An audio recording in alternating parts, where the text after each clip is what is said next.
사진을 보실까요? 이 사진이 어린이 화장실입니다. 그런데 칸막이가 없어요. 그래서 정말 크게 논란이 됐습니다. 왜 화장실에 칸막이가 없냐? 칸막이가 없는 게 말이 되냐? 라는 부모님들의 항의가 있었습니다. 그리고 오사카 엑스포의 개최 진짜 목적은 카지노에 있습니다. 지금 공사 중에 있습니다. 그런데 이 부분도 카지노가 좀 긍정적으로 볼 수가 없는 게 일본에서 오사카에 카지노를 짓겠다라고 뉴스가 나왔을 당시에 안녕하세요. 혐한의 나라 일본이라는 책을 썼고 유튜브 채널 신작가 채널을 운영하고 있는 신작가라고 합니다. 반갑습니다.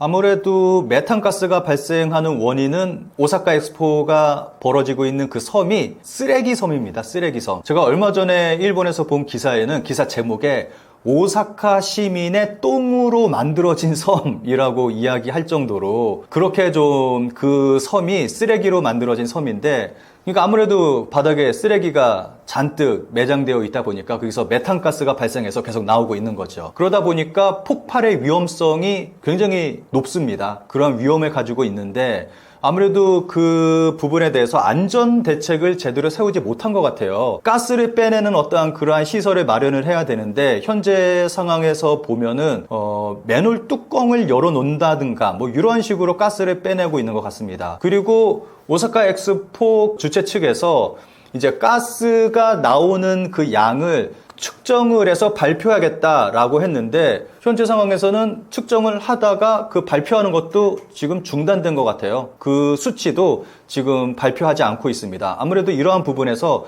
굉장히 소홀하게 다루고 있다 보니까 좀 가스 폭발의 위험성이 굉장히 높은 그러한 상태에 있습니다.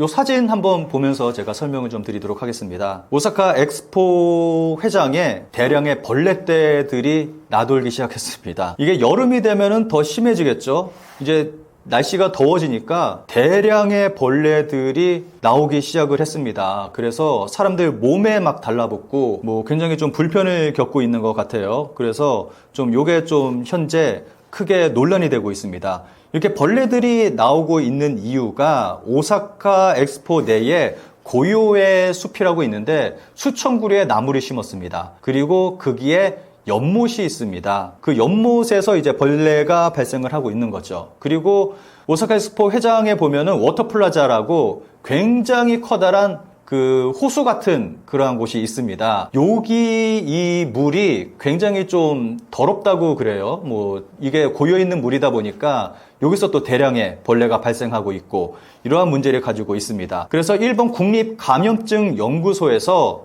이 부분에 대해서 경각의 목소리를 내고 있습니다. 날씨가 더 더워지면은 모기 등 이러한 해충 등이 굉장히 대량으로 발생하게 될 거다. 이렇게 된다면은 감염병의 리스크가 올라갈 수 있다라고 경고를 했습니다. 이제 여름이 되면은 오사카 같은 경우는 여름에 굉장히 덥습니다. 기온이 굉장히 높이 올라가는데 습도도 높고 그러면 벌레가 더 많이 발생하게 되겠죠. 이번 여름에 좀 어떻게 될지는 좀 지켜봐야 될 거라고 생각을 합니다. 예, 오사카 엑스포 같은 경우는 화장실 문제도 좀 여러 가지 문제가 있는데 뭐 무슨 20억 원 화장실 뭐 그런 처음에 문제가 있었죠. 근데 최근에 또 논란이 되고 있는 게 어린이 화장실이 또 문제가 되고 있습니다.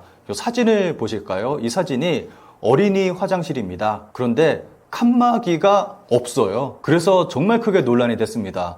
왜 화장실에 칸막이가 없냐? 아무리 어린이 화장실이라고 하지만 칸막이가 없는 게 말이 되냐라는 그러한 그 부모님들의 항의가 있었습니다.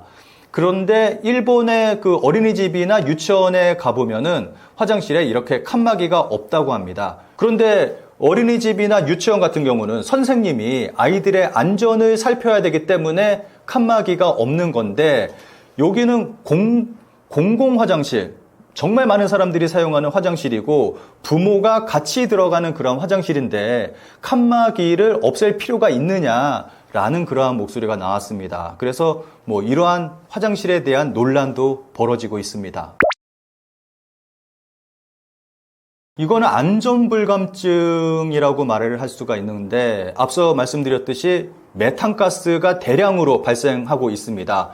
게다가 이제 날씨가 더워지고 있잖아요. 여름이 되면은 그 메탄가스가 더 많이 발생하게 됩니다. 그런데 이 회장 내에서 정말 많은 사람들이 담배를 피고 있습니다. 정말 많은 관계자들이 담배를 피고 있어요. 여기저기에 그 담배 피지 말아라, 금연구역이다 라고 붙어 있고, 오사카 회장 내는 기본적으로 금연구역으로 정해놨습니다. 그런데 정말 많은 관계자들, 그리고 정말 많은 외국인 관계자들이 여기서 아무렇지도 않게 담배를 피고 있습니다. 이것 때문에 폭발의 위험이 굉장히 높습니다. 작년 3월 달에 여기 공사를 하다가 그 공사 중에 튄 불꽃으로 인해서 가스가 폭발한 적이 있었습니다. 그때 그 건물의 바닥 전체가 폭발하면서 이 잔해가 천장까지 올라간 그러한 폭발이 있었는데 굉장히 큰 폭발이죠. 그런데 여기저기서 담배를 핀다라는 거는 정말 커다란 대폭발이 일어날 수 있는 그러한 위험에 있습니다. 그럼에도 불구하고 사람들이 안전불감증이죠. 이러한 부분에 대해서 생각하지 않고 여기저기서 담배를 피는 사람이 있어서 굉장히 위험한 상황 속에 있습니다. 오사카 엑스포 여러 가지 문제 중에 하나가 또 든다면은 학생 동원을 들 수가 있습니다. 아이들을 강제로 동원을 해서 이제 엑스포에 보내는 거예요. 그런데 부모님들이 이걸 반대하고 있습니다. 그 반대하는 이유가 지금 말씀드렸듯이 가스 폭발의 위험이 너무 크다, 불안하다라는 거하고, 지금 오사카 엑스포에 정말 크다란 문제로 또 하나 떠오르는 것이 비 피할 곳이 없습니다. 천장이 있는 곳이 없어요. 그래서 오사카 엑스포 개막일 당시에 비가 내렸는데 사람들이 비 피할 곳이 없어서 비를 쫄딱 맞은 사람도 있고, 그랜드링이라고 2km 정도로 나무 구조물로 만든 게 있는데 그걸 만들어 놨지만 그게 얼기설기 나무로만 이렇게 만들어진 구조라서 벽이 없습니다.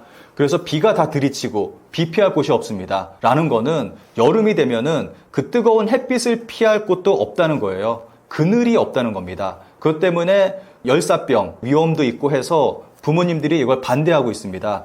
그래서 요 그림을 보시면은 부모님들이 서명 운동을 했어요. 서명 운동을 해서 시에 제출을 했습니다. 강제적으로 학생들 동원하지 말아라, 아이들 엑스포에 보내지 말아라 라고 서명 운동을 해서 시에 제출을 했는데 시에서는 아무런 답변도 하지 않고 있는 상황에 있습니다. 또 재미있는 데이터가 나왔는데 이 그래프를 한번 보시면은 오사카 엑스포 방문객 연령별 분포를 나타낸 그래프입니다. 정말 놀랍게도 70대 이상이 35%, 60대가 22%, 50대가 19%, 그러니까 50대 이상이 70% 이상을 차지하고 있습니다. 대부분 나이 많은 사람들만 엑스포를 찾고 있다고 볼 수가 있는 거거든요. 여기에는 두 가지 이유를 들 수가 있습니다. 하나는 추억, 그리고 경제적 여유, 이렇게 두 가지 이유를 들 수가 있습니다. 1970년 오사카 엑스포의 추억을 가지고 있는 좀 연령대가 높은 그러한 사람들이 지금 오사카 엑스포를 찾고 있습니다. 이거는 그 당시에 고도 성장하던 일본의 그 추억을 가지고 있는 좀 나이든 중장년, 노년층들이 오사카를 주로 찾고 있는 거고, 아무래도 그 층들은 고도 성장기 때 이제 아무래도 좀 돈을 많이 번 그러한 세대이기 때문에 아무래도 비교적 경제적으로 여유를 가지고 있는 사람들입니다. 그래서 그 비싼 돈을 들여서 오사카 엑스포에 찾아갈 수가 있는 거고, 젊은 사람들은 예전에 오사카 엑스포에 대한 추억도 없고, 그리고 고도 성장기에 대한 그러한 추억, 그러한 것도 없고 지금 현재 힘겹게 살고 있는 그러한 세대거든요. 그래서 그 비싼 입장료, 그 비싼 교통비까지 해가면서 가서 또 음식값도 굉장히 비쌉니다. 그 비싼 음식값 지불해 가면서 갈 만한 여유가 없는 거죠. 그 증거가 이 그래프로 나왔다고 생각을 합니다. 이게 그랜드링이 2km로 동그랗게 만든 목조 건축물인데 처음부터 문제 제기가 있었습니다. 이 나무가 통나무가 아니라 합판처럼 돼가지고 이거를 접착을 해서 만든 그러한 나무를 사용해서 만든 목조 건축물이거든요. 그런데 처음에 이게 사진을 보시면은 얼기설기 이렇게 만들어진 그러한 구조물입니다. 근데 처음에 이게 연결 부분이 정확하게 연결되어 있지 않다, 좀 삐딱하다, 이러한 문제 제기가 있었습니다.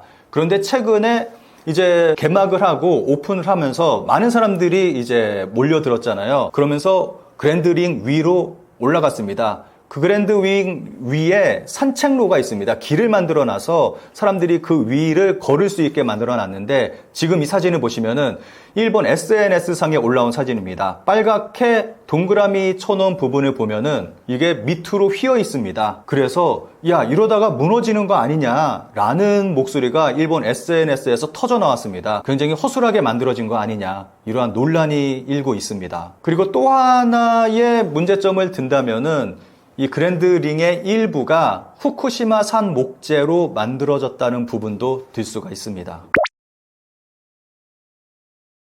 제가 기사를 하나 가져왔는데 이 기사 제목을 한번 살펴보도록 하겠습니다. 기사 제목을 보면서 제가 말씀을 드리도록 하겠습니다. 오사카 엑스포 개막으로 협회가 뚜껑을 덮은 불편한 사실, 새로운 메탄가스 검출, 부풀려진 방문자 수, 운영비도 적자 전락 가능성, 이라는 제목인데, 제목 그대로 이러한 일들이 벌어지고 있습니다. 이 데이터를 좀 제가 보면서 설명을 좀 드릴게요. 오사카 엑스포 협회는 총 방문자 수를 2,820만 명으로 상정을 하고 있는데, 이를 달성하기 위해서는 하루에 15만 명이 방문을 해야 됩니다. 매일 하루에 15만 명. 게다가 이 숫자는 손익분기점을 밑도는 수치이기도 합니다. 이렇게 이 숫자가 방문한다고 해서 이익이 남는 그런 숫자가 아니기도 합니다. 최소한 운영비 적자라도 면하기 위해서는 하루에 12만 명의 방문자가 있어야 합니다. 게다가 협회 측은 매일 방문자 수를 발표하고 있기는 한데, 이 수에는 스텝의 숫자까지 들어가 있습니다.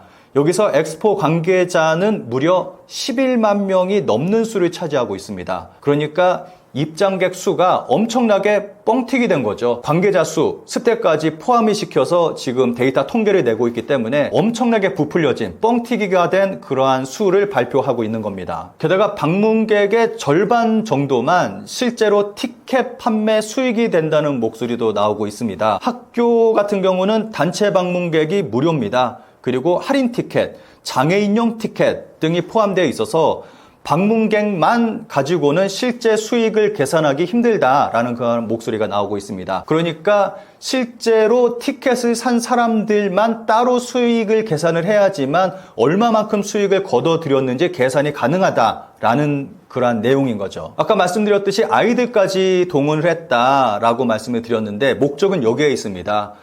방문자 수를 더 늘리기 위해서 이제 학교에 아이들까지 동원을 해서 강제로 오사카 엑스포에 보내고 있는 겁니다. 이러한 목적이 있기 때문에 뻥튀기로 부풀려서 잘 되고 있다, 이렇게 많은 사람들이 찾아오고 있다, 그리고 이렇게 많은 사람들이 찾아오고 있기 때문에 많은 수익을 거둬들이고 있다, 걱정하지 말아라 라는 그러한 메시지를 던져주기 위해서 이 모든 행위를 하고 있는 겁니다. 그리고 오사카 엑스포의 그 개최 진짜 목적은 카지노에 있습니다. 지금 오사카 엑스포가 벌어지고 있는 게 그 섬이잖아요. 쓰레기 섬. 여기에 카지노를 처음에 지을 계획을 세웠는데, 근데 이 쓰레기 섬에 떨렁 카지노만 세우게 된다면은 투자 유치를 하기가 어려워집니다. 그렇기 때문에 우선은 국제적인 이벤트, 오사카 엑스포를 먼저 개최를 하게 되면은 이 섬에 대한 가치가 올라가게 되잖아요.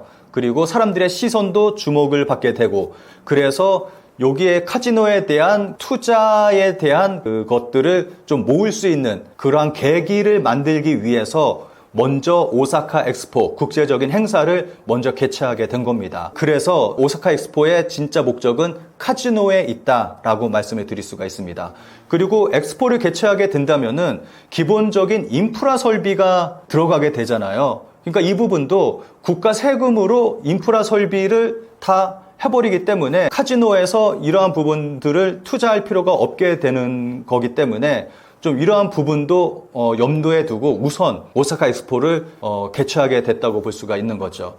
그리고 지금 현재 오사카 엑스포 옆에 카지노를 지금 건설을 하고 있습니다. 공사 중에 있습니다. 그런데 이 부분도 카지노가 좀 긍정적으로 볼 수가 없는 게, 일본에서 오사카에 카지노를 짓겠다라고 뉴스가 나왔을 당시에, 그와 동시에 태국에서도 카지노를 짓겠다라는 뉴스가 나왔습니다.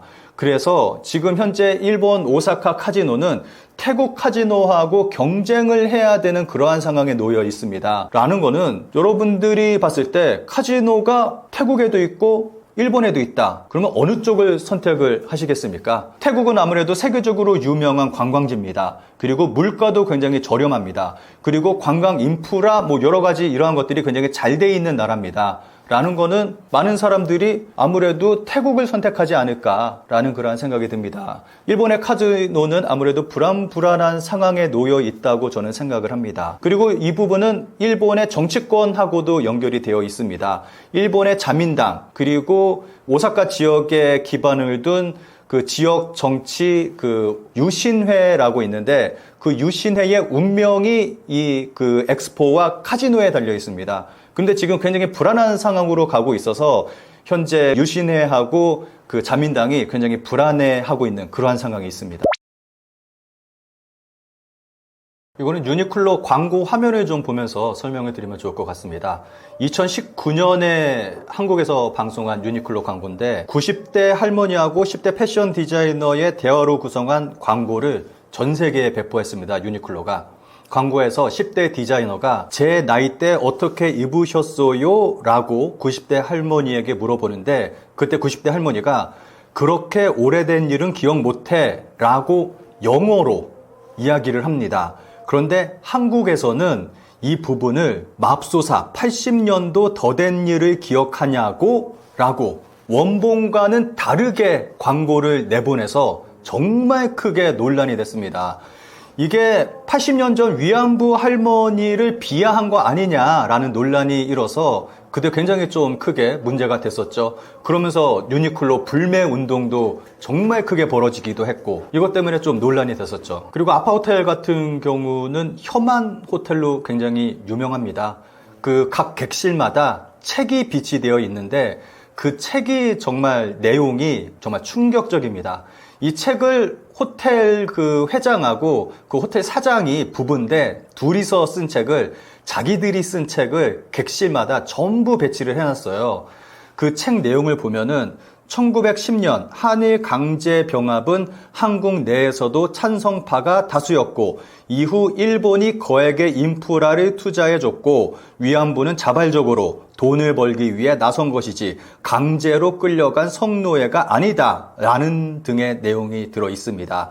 그리고 난징 대학살과 관련해서는 당시 일본군이 민간인을 포함해 비전투원은 한 명도 죽이지 않았고 무장한 게릴라들을 어쩔 수 없이 처형한 것이 전부 이러한 내용이 들어 있습니다. 그래서 한국 언론에서도 굉장히 대대적으로 보도가 된 적이 있습니다. 그런데 최근에 보면 좀 안타까운 게 일본으로 최근에 여행들 많이 가시잖아요. 그러면서 한국의 유튜버들도 일본으로 많이 가고 있습니다. 그런데 그 유튜버들이 아파호텔에서 좀 숙박을 하는 거를 찍어서 내보내더라고요. 심지어는 아파호텔을 홍보해주는 유튜버도 있는 걸 봤습니다. 여기 저렴하고 좋다. 어딜 가나 많이 있고 굉장히 저렴하다. 가성비 숙소다. 그러면서 소개하는 그러한 영상을 본 적도 있습니다. 그런데 사실 알고 보면 이렇게 혐한 호텔인데 이러한 호텔에 머문다는 거는 좀 우리가 생각해야 될 부분이라고 생각합니다. 최근에 아파호텔에서 벌어진 일 때문에 일본과 한국에서 정말 크게 좀 논란이 벌어졌습니다. 우크라이나 출신 모델이 아파호텔에 머물렀는데 이제 일정을 보고 호텔에 돌아갔어요. 문을 열고 들어갔는데 이제 냄새가 좀 나더라고 하더라고요. 그래서 그 냄새를 따라갔더니 침대 밑에서 냄새가 나서 들여다 보니까 그 밑에 아시아계 남성이 있었다. 그러한 일이 있었습니다. 그러면서 그 즉시 그 남자는 바로 방 밖으로 도망을 쳤다고 하는데 그 복도에 CCTV가 설치되어 있지 않아서 그 경찰이 그 범인을 잡는데 지금 힘든 그러한 상황이 있다고 합니다. 이러한 일이 벌어져서 일본에서 정말 큰 논란이 벌어졌는데 일본 네티즌들은 이거 자작극 아니냐. 어떻게 일본에서 이러한 일이 벌어질 수가 있느냐, 뭐 그러한 의견들을 내놓고 있습니다. 그리고 또 하나는 사이타마에서 제이홉의 공연이 있었는데 그 공연장 근처에 있는 아파 호텔에서 그 팬들을 위해서 한류 팬들을 위한 데코를 했습니다. 그 사진을 좀 보시면은 정말 좀 황당한 게 한글도 들어가 있고 그 한류 팬들을 위해서, 제이홉 팬들을 위해서 이제 한글로 쓴 그런 메시지도 있고 여러 가지 좀 이렇게 꾸며놨어요, 호텔들을. 그러니까 이게 아까 말씀드린 것처럼 혐한 호텔인데 한쪽에는 이제 객실에는 이제 혐한 책을 비치해 두고 있고, 그런데 여기서 이제 콘서트가 열린다고 하니까 팬들을 위해서 이런 데코를 해놓고 팬들을 맞이하고 좀 이러한 이중적인 모습을 보여주고 있습니다. 그래서 좀 논란이 됐습니다. DHC 같은 경우는 다들 잘 아시다시피 정말 일본의 대표적인 혐한 기업, 그 회장이 방송국까지 직접 만들어서 혐한 방송을 내보냈잖아요. 그래서 정말 크게 논란이 됐었는데 그것 때문에 한국 기업에서도 DHC의 제품을 판매하지 않겠다라고 했고, 또 일반 시민들 사이에서도 한국에서 DHC 불매 운동이 또 일어났고, 그러니까 애초에 이제 수입 자체를 안 하다 보니까 한국에서는 완전히 퇴출되게 됐습니다.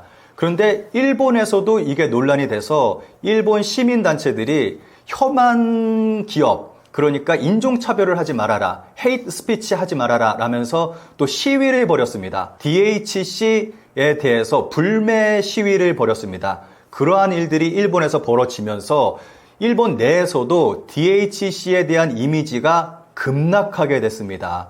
그러다 보니까 이 DHC 회장이 결국에는 오릭스 그룹의 회사를 매각을 해버렸습니다. 그래서 뭐 어떻게 보면은 회사가 망한 거죠. 그래서 이제 회사를 팔고 이제 회장은 물러나게 된 거죠. 이러한 결말을 맞이하게 됐습니다. 일본 전자기업 같은 경우는 90년대까지만 하더라도 뭐 첨단 기술, 뭐 굉장히 좋은 제품, 이러한 이미지가 있었는데 21세기 들어서면서 일본 전자 대기업들이 전부 다 망했습니다. 진짜 남아있는 곳이 한 군데도 없이 다 망해버렸습니다. 요거는 제가 쭉 설명을 한번 드려볼게요. 일본 기업 샤프는 한마디로 거의 모든 사업을 정리하고 버티다가 결국 2016년 대만의 홍하이 그룹으로 주인이 바뀌게 됐습니다. 그리고 일본 내에서 백색 가전의 생산을 중단했습니다. 2022년과 2023년에 대규모 적자를 내면서 2024년 대형 LCD 패널 제조업과 TV 사업 철수와 오사카 공장을 폐쇄하기로 결정했습니다. 토시바는 경영 위기 속에 2016년 가전 사업이 중국 메이디 그룹에 매각됐고 해외 생산 공장을 매각하는 등 여러 방면에서 사업 축소를 진행했습니다. 2017년에는 프레시 메모리 사업부를 SK 하이닉스에 매각을 했고, 그리고 같은 해 TV 부문도 중국의 하이센스에 매각했습니다. 2009년 산요전기는 경영 악화로 파나소닉에 매각됐습니다. 2010년에는 반도체 부문을 미국의 온 세미컨덕터에 매각했고 2011년에는 백색 가전 부분을 중국의 하이얼에 매각했습니다. 결국 2013년 회사를 병합하면서 산요라는 이름은 역사 속으로 사라졌습니다. TV 부문은 일본 기업인 후나이에 매각했습니다. 그런데 2024년 후나이조차도 수익성 악화로 파산하고 말았습니다. 그리고 산요 가전은 중국 하이얼에 매각되면서 이름 자체를 아쿠아라는 이름으로 바꿨습니다. 그러니까 사명이 아쿠아가 됐고 제품명도 아쿠아가 돼버렸습니다. 그래서 그 일본 가전 매장, 뭐 빅카메라, 뭐 요도바시 카메라 이런 데 가면은 아쿠아라는 브랜드 가전 제품이 쫙 깔려 있습니다. 그게 굉장히 인기리에 잘 판매가 되고 있습니다. 그리고 놀라운 건 이 아쿠아 브랜드가 일본인들은 일본 브랜드, 일본 회사로 생각하는 사람들이 굉장히 많다는 겁니다. 이것도 그림을 보면서 좀 설명을 드리도록 하겠습니다. 일본 TV 시장 점유율을 나타낸 그림입니다. 보시면은 하이센스, 중국의 하이센스 그룹의 TV가 40%를 차지합니다. 그리고 중국의 TCL이 9.5%, 그러니까 중국산을 총 합치면은 50%나 됩니다. 일본인들이 구입하는 TV의 50%가 중국산입니다. 그런데 여기서 샤프가 21%로 나와 있는데 아까 말씀드렸듯이 샤프는 대만 기업입니다. 대만으로 넘어갔습니다. 그런데 이 샤프까지 합친다면은 중국과 대만 기업의 TV는 70%가 넘어가게 되는 거죠. 일본산 TV는 10%조차 되지 않습니다. 게다가 이 샤프가 TV 사업을 철수한다고 발표를 했습니다. 라는 거는 이 20%조차도 이제는 중국에게 이제 먹힐 가능성이 높아지게 된 거죠. 그리고 파나소닉도 TV를 만들고 있었는데 최근에 TV 사업을 철수한다고 발표를 했습니다.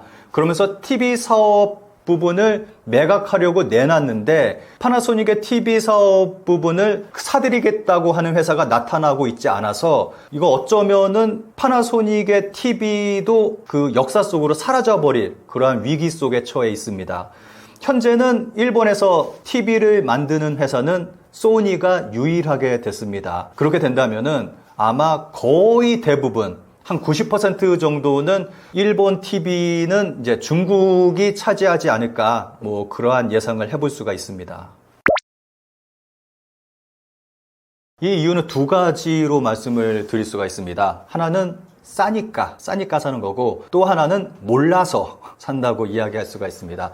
아무래도 중국산 제품 같은 경우는 굉장히 싸잖아요. 한국에서 팔지도 않는 그러한 브랜드, 그러한 제품들을 일본 전자제품 매장에 가면은 파는 것을 볼 수가 있습니다. 쫙 깔려 있습니다. 보시면은 깜짝 놀랄 겁니다.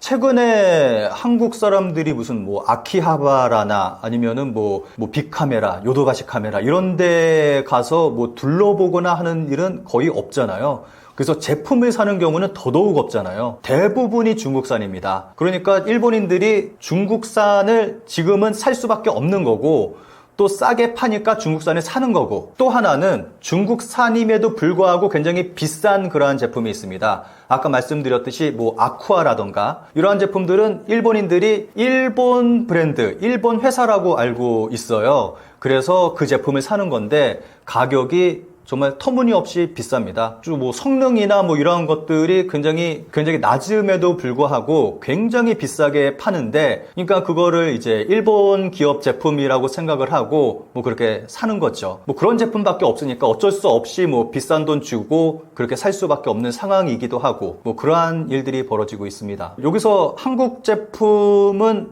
좀 안타깝지만 잘 안 팔리는 그러한 상황에 있습니다. 아까 TV 그 그래프, 판매율 그래프 보셨듯이 한국은 그냥 그 외로 들어가는 그러한 부분이 있습니다. 이거는 아무래도 한국 TV의 그 성능이 좋다는 건 일본인도 알고 있어요. 그런데 그 제품의 가격이 좀 너무 비싸다 보니까 아무래도 손이 잘 안 가는 거겠죠. 저렴한 그 중국 제품 쪽으로 손이 더 많이 가는 거겠죠. 아무래도 뭐 일본 국민들의 삶이 점점 더 힘들어지니까 앞서 말씀드렸듯이 정말 일본인들이 힘들게 살아가고 있다 보니까 비싼 제품 살 만한 여력이 안 됩니다. 그래서 한국 제품을 살 만한 여력이 안 되는 거죠. 비싼 제품을 못 사는 거죠.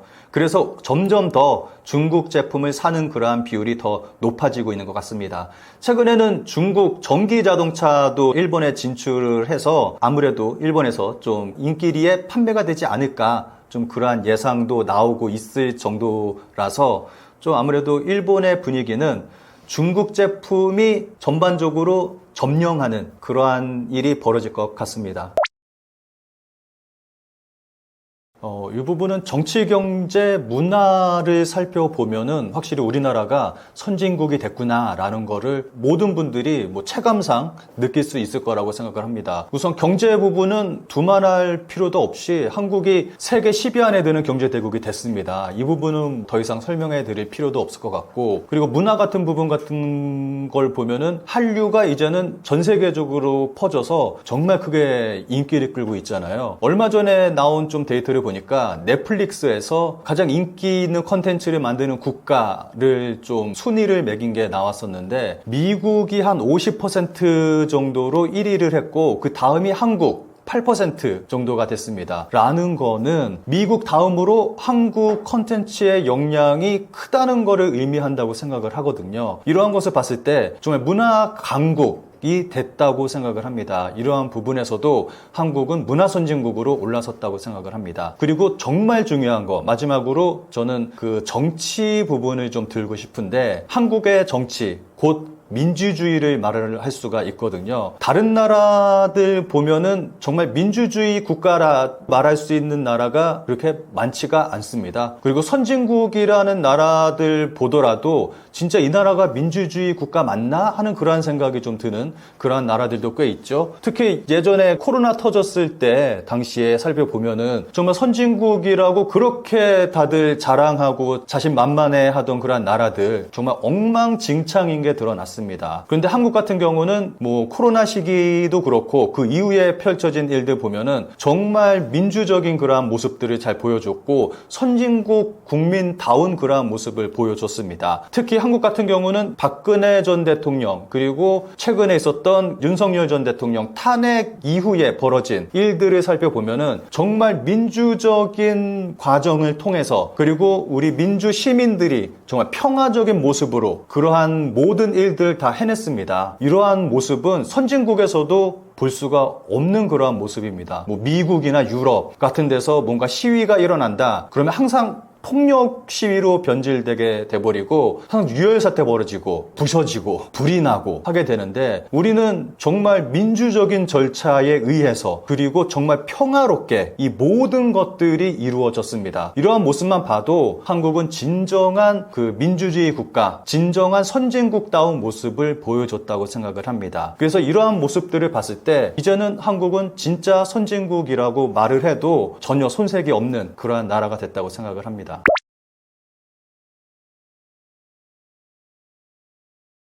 한국과 우리나라의 차이점은 뭐 문화적인 차이점도 많고 한데, 저는 가장 크게 아무래도 정치적인 부분을 말을 하고 싶거든요. 이 부분을 살펴보면은 아무래도 한국과 일본이 어떠한 차이가 나는지 정말 두드러지게 가장 우리가 잘 알 수 있는 부분이라고 생각을 합니다. 일본과 한국의 차이점을 한마디로 이야기를 한다면 목소리를 내느냐 내지 않느냐라고 생각을 합니다. 일본 같은 경우는 국민들이 무슨 일이 벌어져도 목소리를 안 냅니다. 지난 일본의 아베 전 총리 같은 경우는 정말 비리의 온상이었습니다. 정말 많은 비리를 저질렀고 뭐 올림픽부터 시작을 해서 뭐 쭉 연결되는 그러한 일들을 살펴보면 정말 많은 비리들을 빵빵 터뜨렸는데 누구 하나 목소리 내는 사람 없었고 누구 하나 책임지는 사람 없었습니다. 정말 조용합니다. 일본에서는 시위 자체를 나쁜 행위로 생각을 합니다. 그래서 일본인들은 밖에 나와서 시위를 하지도 않고 목소리를 내지도 않습니다.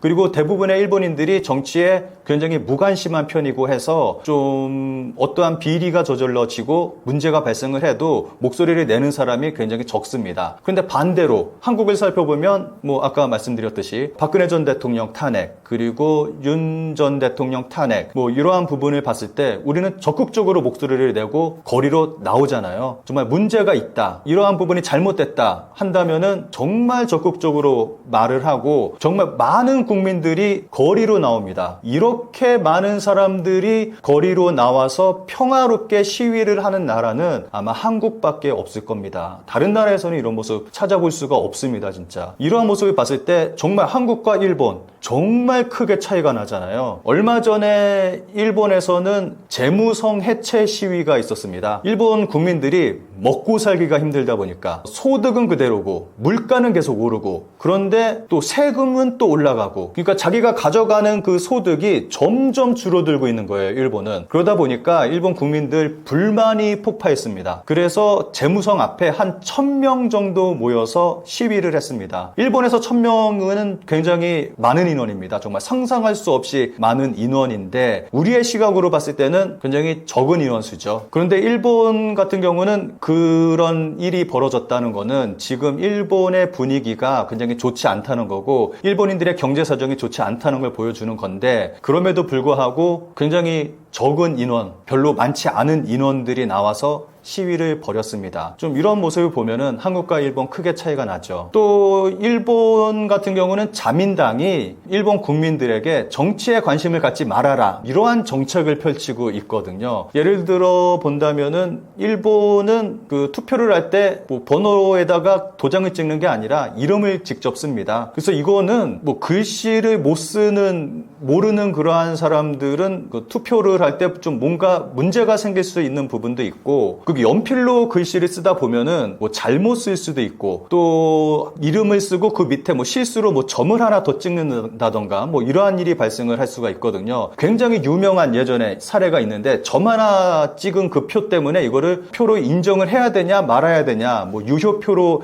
해야 되냐 말아야 되냐, 이러한 논란이 있었는데 매해마다 이러한 논란이 벌어집니다. 라는 거는, 이거는 뭐 투표하지 말라는 거랑 뭐 마찬가지죠. 뭐 이거는 뭐 나중에 연필로 쓰기 때문에 그 표 조작도 가능한 거고 굉장히 많은 문제를 가지고 있습니다. 그럼에도 불구하고 일본 자민당은 이러한 시스템을 바꾸려고 하지 않고 있죠. 그리고 아소다로, 그 망원 제조기라고 많이 알려져 있는 아소다로 같은 경우는 여기저기 다니면서 정치에 관심을 갖지 않는 나라가 좋은 나라다라는 말을 항상 하고 다닙니다. 그런데 반대잖아요. 정치에 관심을 가져야지만 좋은 나라가 되는 건데 정치에 관심을 갖지 말아야 된다라는 거는 나라를 엉망진창으로 뭐 만들겠다, 정치인들끼리만 해먹겠다, 그러한 얘기인데, 여기저기 다니면서 정치에 관심을 갖지 말아야 된다, 정치에 관심을 갖게끔 하는 그러한 나라는 좋지 않은 나라다, 그러한 얘기를 하고 다닙니다. 그러니까 자민당이 이러한 정책을 펼치고 또 국민들은 거기에 순응하면서 이러한 일본이 만들어진 거죠. 그러면서 한국과 일본의 모습은 이렇게 크게 좀 차이가 나는 현재 이러한 모습이 됐다고 생각을 합니다.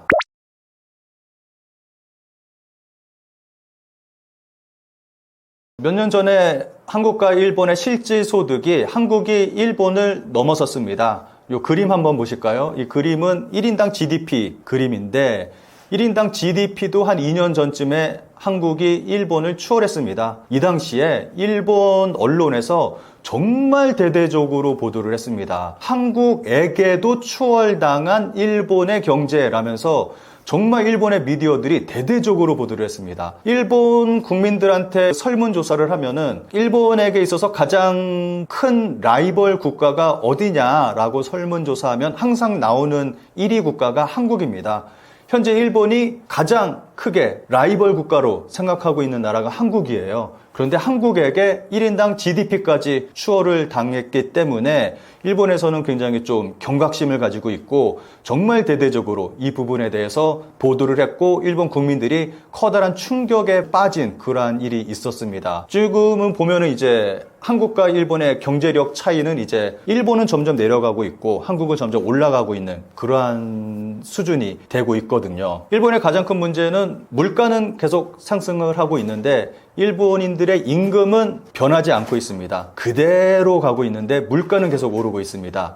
여기서 국민 부담률을 좀 이야기를 해야 될 텐데, 국민 부담률이라는 거는 한마디로 말을 한다면은 자신이 벌어들인 금액에서 나라에 얼마만큼 지불을 하느냐, 나라가 얼마만큼 떼가느냐를 이야기를 하는 건데, 이 그림을 보시면은 1975년 일본인의 국민 부담률은 25.7%였습니다. 그런데 올해 일본의 재무성이 2025년 일본의 국민 부담률 예상치를 발표를 했는데 그 예상치가 46%를 넘어설 것이다 라고 예상치를 발표를 해서 일본이 정말 발칵 뒤집혔습니다. 이 그래프를 좀 자세히 보시면은 한 2년 전쯤인가는 한 48%까지 올라갔습니다. 라는 거는 한 50% 정도의 그 국민 부담률을 짊어지고 있다고 볼 수가 있거든요. 그래서 일본에서는 지금 에도 시대로 다시 되돌아갔다, 그러한 이야기가 나오고 있습니다. 에도 시대 때 소작농들이 소작료로 한 50%를 냈는데 지금 현재 일본이 당시 에도 시대와 똑같다. 지금 우리가 버는 돈의 50%를 나라가 가져간다. 지금 에도 시대로 다시 돌아갔다. 그러한 이야기가 나오고 있습니다.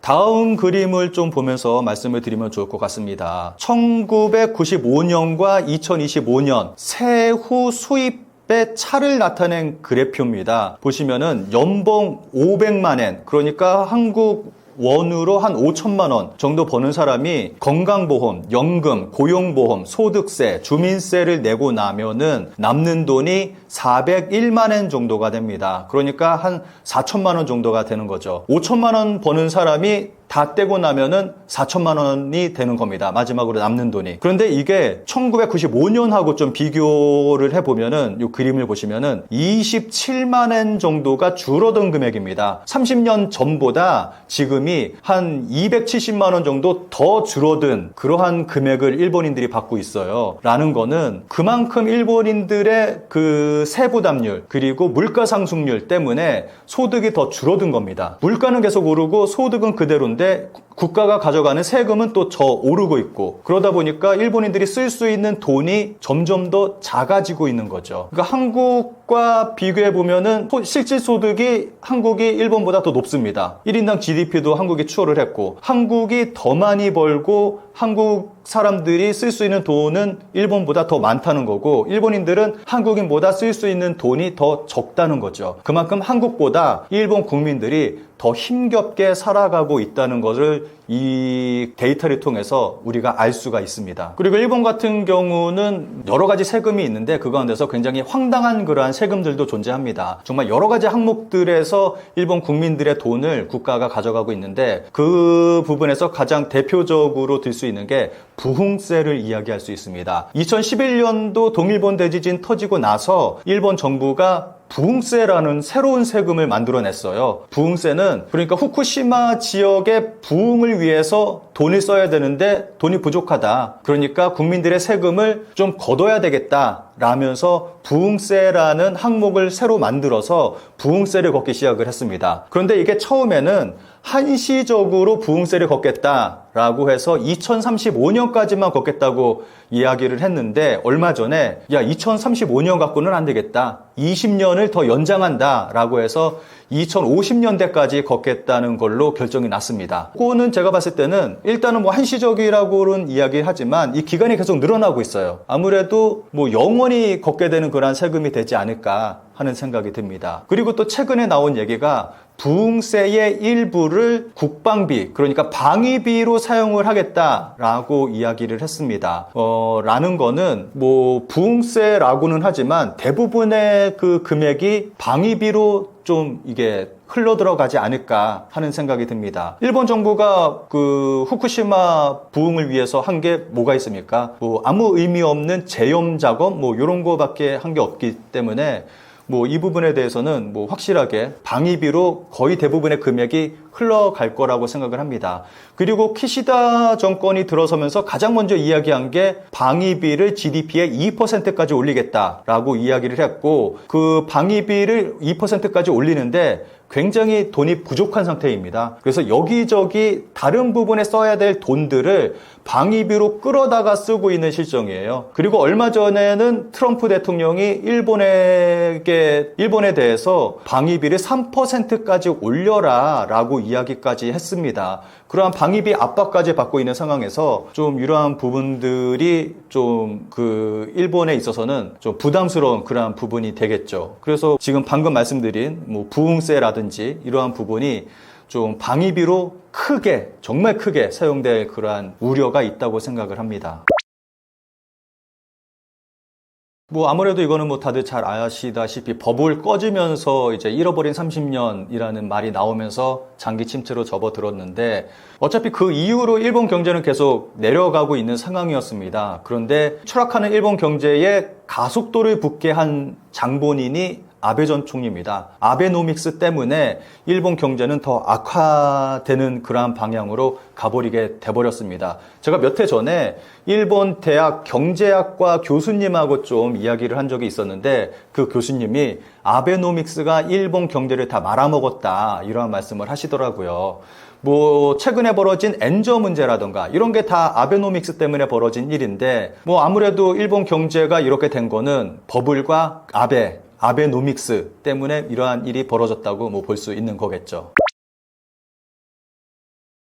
아무래도 한국이 일본보다 위에 있다고 볼 수 있는 가장 대표적인 거는 IT라고 볼 수가 있겠죠. 일본 같은 경우는 뭐 지금 IT 인프라 자체가 거의 되어 있지 않는 상황이다 보니까 심지어는 라인을 통해서 뭐 세금을 내고 뭐 라인을 통해서 이제 정부 관련된 어떠한 그런 업무를 보고 할 정도니까 말 다 했다고 생각을 합니다. 그리고 일본 같은 경우는 뭐 IT화를 하겠다 하면서 디지털청을 만들었는데 뭐 지금 이루어지고 있는 게 아무것도 없습니다. 마이너버 카드 하나 만들어가지고 그거 국민들에게 보급시키고 한 거 말고는 그 이외에는 뭐 하는 일이 없고 거의 무슨 비리의 온상처럼 돼가지고 항상 문제만 일으키고 있고 비리만 터지고 있는 곳이 디지털청이라서 일본 같은 경우는 IT 부분에서는 한국보다 굉장히 뒤처져 있는 그러한 부분이라고 볼 수가 있습니다. 그리고 최근에 나온 기사를 보면은 현대자동차가 전기자동차, 새로운 자동차를 일본에 선보였는데 거기에 대한 기사가 나온 게 있는데 그 자동차를 보면서 일본은 정말 한참 뒤떨어졌다라는 기사가 나왔습니다. 일본의 전기차는 한국의 전기차를 따라가기에는 아직까지 턱없이 부족하다. 정말 기술력의 차이가 느껴진다. 뭐 이 정도의 그 발언을 하는 기사가 나왔거든요. 그만큼 좀 그 전기차도 어떻게 보면은 IT 기기라고 말을 하잖아요. 이거는 뭐 자동차가 아니라 IT 기기다라고 이야기를 하는데 이러한 부분에서도 일본은 좀 뒤처진 그러한 부분이 있으니까 아무래도 가장 크게 차이 나는 부분은 IT 부분이라고 생각을 합니다. 아무래도 가장 중요한 게 4차 산업이라고 생각을 합니다. 앞으로의 먹거리가 가장 중요한 게 4차 산업인데 이 부분을 어떻게 하느냐에 따라서 한국과 일본의 미래가 결정될 거라고 생각을 합니다. 지금 일본이 뭐 지금 계속 뭐 추락하는 뭐 잃어버린 30년이라고 이야기는 하지만 4차 산업 부분에서 일본이 어떻게 뭐 잘 한다면은 일본이 극복을 하고 다시금 뭐 부활할 수 있는 그러한 나라가 될 수도 있겠죠. 그런데 한국이 여기서 잘 못한다면은 한국은 일본처럼 추락하는 나라가 될 거라고 생각을 합니다.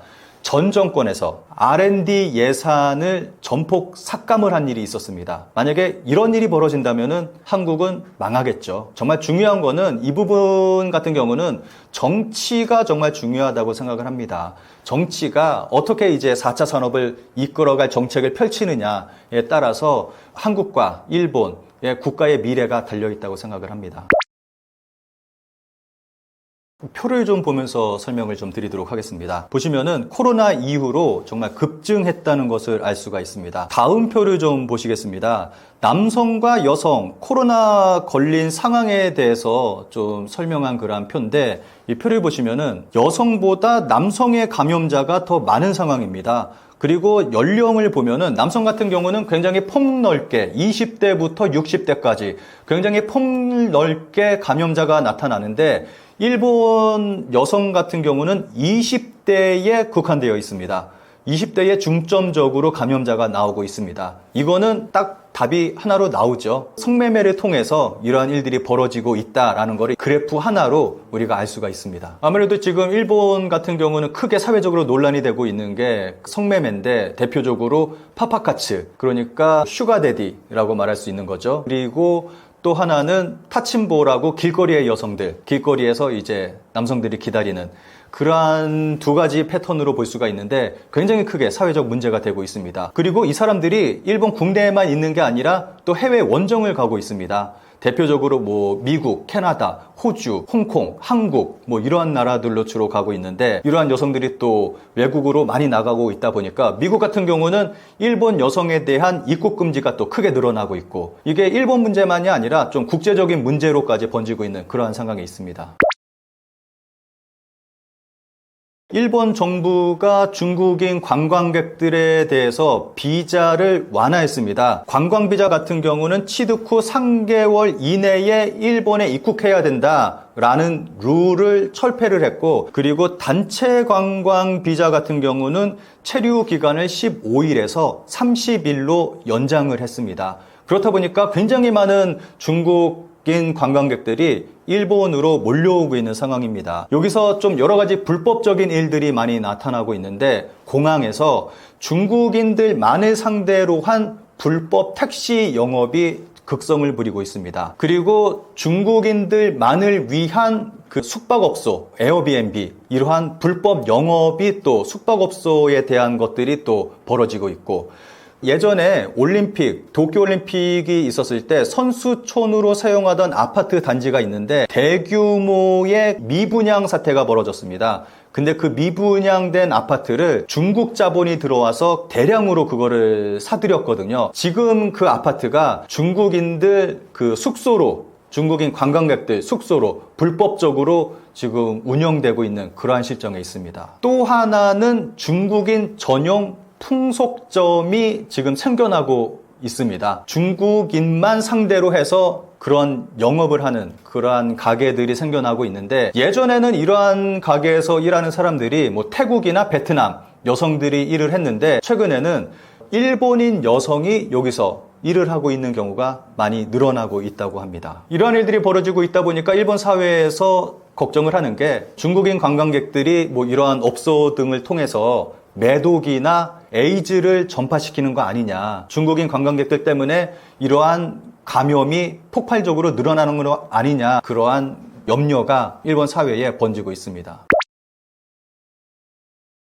근데 일본에서는 뭐 중국인 때문에 매독이 증가했다, 뭐 이러한 얘기도 나오고 있고, 또 중국인 때문에 에이즈가 확산되는 거 아니냐, 이러한 얘기가 나오고 있는데, 좀 이러한 보도들은 제가 생각할 때는 좀 시선 돌리기가 아닌가 하는 생각이 듭니다. 중국인 관광객이 몰려오기 이전부터 이미 아까 그래프를 보셨듯이 코로나 이후로 일본에서는 매독이 급증하기 시작했습니다. 이거는 중국인 관광객하고는 관련이 없습니다. 아무래도 일본 같은 경우는 무언가 문제가 발생을 하면은 좀 외부로 그 원인을 돌리는 그러한 경향이 있잖아요. 그래서 이러한 부분도 지금 뭐 매독이나 이러한 것들이 중국인 관광객들이 몰려오기 때문에, 이러한 업소들이 생기기 때문에 매독이, 감염이 폭발적으로 늘어나고 있다라고 하는데, 이거는 아무래도 좀 시선 돌리기.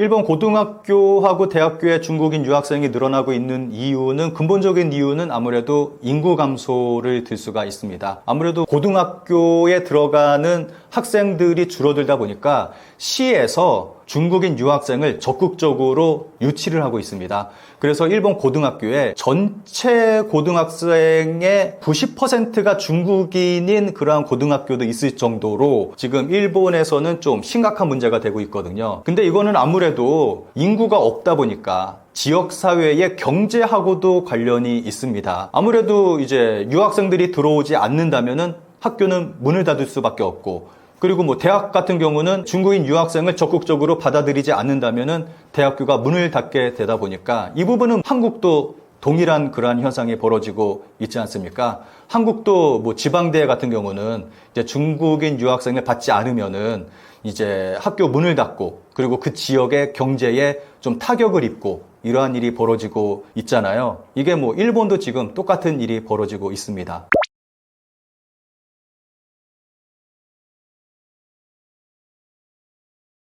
중국의 입시가 굉장히 치열하다고 합니다. 그래서 아무래도 중국 명문대를 가지 못한 학생들이 일본의 명문대를 선택하는 경우가 많다고 그러한 보도가 나왔는데, 일본 명문대에 들어가는 게 중국 명문대에 들어가는 것보다 굉장히 쉽다고 합니다.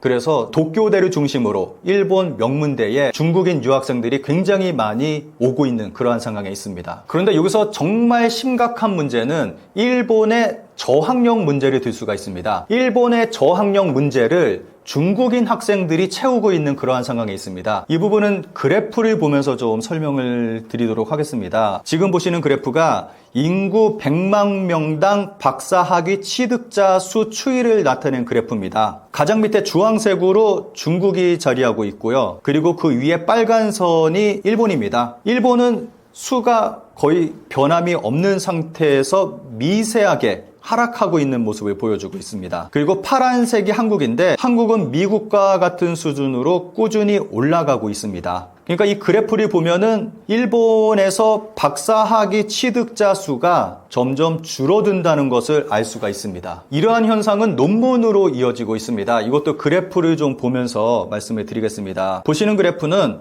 주요국 탑 10% 보정 논문 수를 나타낸 그래프입니다. 탑 10% 보정 논문 수는 세계적으로 영향력 있는 논문 생산에 얼마나 공헌을 했는지 파악하기 위해서 논문의 피인용 지수가 각 분야에서 상위 10%에 들어가는 논문을 추출해서 보정한 지수를 말합니다.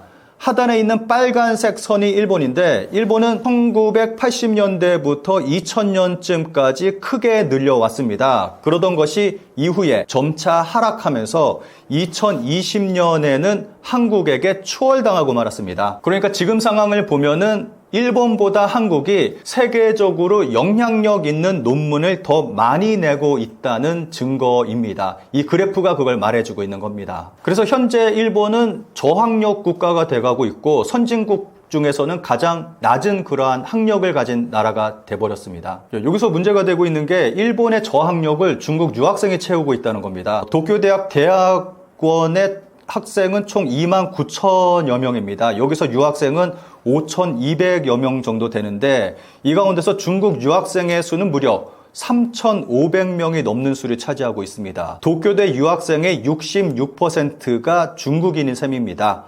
그런데 이들 중국인 유학생의 대부분이 대학원생이라서 대학원으로 한정을 지으면 도쿄대 전체 대학원생의 20% 정도가 중국 유학생입니다. 여기서 또 문제가 되는 게, 일본 정부는 대학원생들에게 이제 생활에 어려움을 겪게 되잖아요. 공부만 하다 보니까. 그래서 금액적인 부분에서 지원을 해주는 그러한 시스템이 있습니다. 그런데 박사과정 지원금 수급자의 30%가 중국 유학생입니다. 그래서 일본에서 나오는 얘기가, 왜 일본 국민의 세금을 들여서 이렇게 많은 중국 유학생들에게 지원을 해주냐라는 그러한 말이 나오고 있습니다. 그리고 또 여기서 논란이 되고 있는 게, 지금까지 일본은 정말 많은 노벨상 수상자를 배출해냈습니다. 그런데 일본이 이렇게 점점 저학력화되면서 박사까지 가는 학생들이 점점 줄어들고, 또 그 자리를 중국인 학생들이 채우고 있고 하다 보니까 지금부터는 더 이상 일본에서는 이제 노벨상이 나오기 힘들다라는 이야기가 나오고 있고, 그리고 먹튀 얘기도 나오고 있습니다. 이렇게 일본의 세금을 받아서 공부한 그러한 중국인 유학생들이 중국으로 돌아가게 된다. 일본의 돈으로 공부를 해서 중국에 돌아가게 돼서 이제 중국을 위해서 일하게 된다. 그러한 논란이 나오고 있습니다. 중국인 유학생들이 이제 일본에서 입시 시험을 치를 때 중국에서 똑같이 여러 가지 입시 부정, 이러한 것들을 저지르는 사례가 있다고 합니다. 좀 이러한 문제가 있고, 그리고 아무래도 일본 사회가 저학력화되고 있다 보니까 아무래도 국가 경쟁력에 커다란 영향력을 끼치게 되겠죠. 이 부분은 아무래도 일본 정치권에서 정치적인 부분에서 좀 해결해야 될 그러한 부분이라고 생각을 합니다. 일본 젊은이들이 왜 이렇게 공부를 안 하는지, 왜 고학력으로 올라가는 것들을 포기하는지, 그러한 부분들을 파악을 하고 좀 정책으로서 이러한 문제를 해결해야 될 부분이라고 생각을 합니다.